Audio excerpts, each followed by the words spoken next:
The Manitoba Craft Council is celebrating 15 local artists. The council handed out its 2025 Craft Awards last night at a special dinner.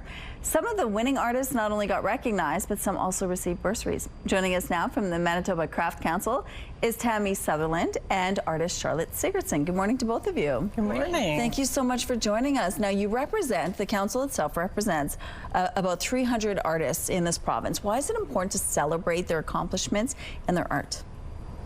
Yeah, there's artists, we represent artists who are working in a wide variety of media, and many of them have achieved just amazing levels of competence, amazing, you know, just in terms of their knowledge, their skill, and the way that they've shared it with the community. And so I think it's really important for artists to just feel celebrated, and it also kind of moves their careers forward as well, to have that acknowledgement from the community that what they're doing is really important. So what happened last night? So we had a big awards event at East India Company, and we handed out 5 different awards to 15 different artists.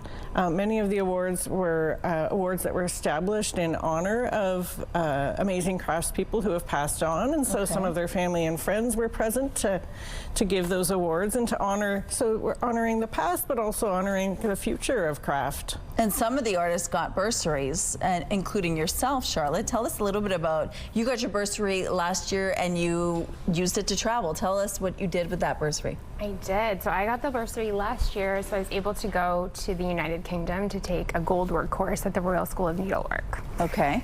What does that mean?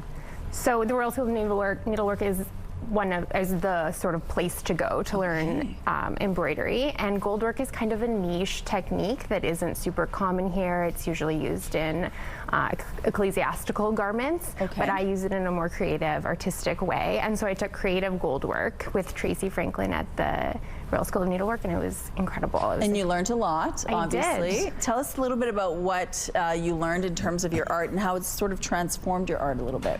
Well, what I did was I learned a lot of new techniques and ways to use traditional techniques in a more creative way.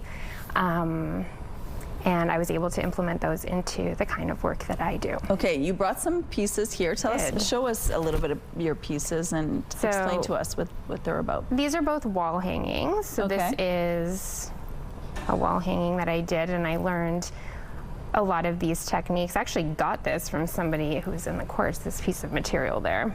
That is so beautiful. Okay, and what else do you have here? And then this is another wall hanging. This is a commission. I actually just finished this week. Just hold it up for a sec so we could see it, and describe what we're seeing here.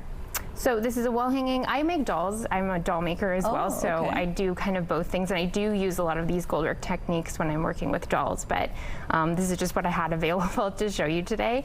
But I still, even in my wall hangings, do include a bit of like a doll element. That is incredible. But these, gold work is basically just embroidery that uses metal and metal threads. So we use metal tubes and metal threading, which is a little different from traditional embroidery. It's beautiful. Thank you. Obviously the course really helped you. And I love your ring too, by the way. Thanks. That's actually a local artist as well, who I believe is part of the Craft Council. So for artists out there who are wanting to sort of advance their skills, what would you tell them?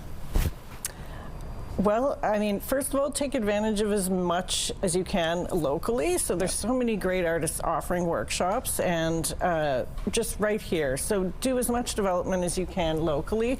And then for people like Charlotte, who have kind of hit the max of where they can go locally, looking for resources outside, and places like the Manitoba Craft Council, Manitoba Arts Council, Winnipeg Arts Council all offer travel subsidies and bursaries to help people, you know, when they need to go farther afield to get their education. That is incredible. Congratulations on the award and beautiful art. Thank you so much for being with us in studio here this morning.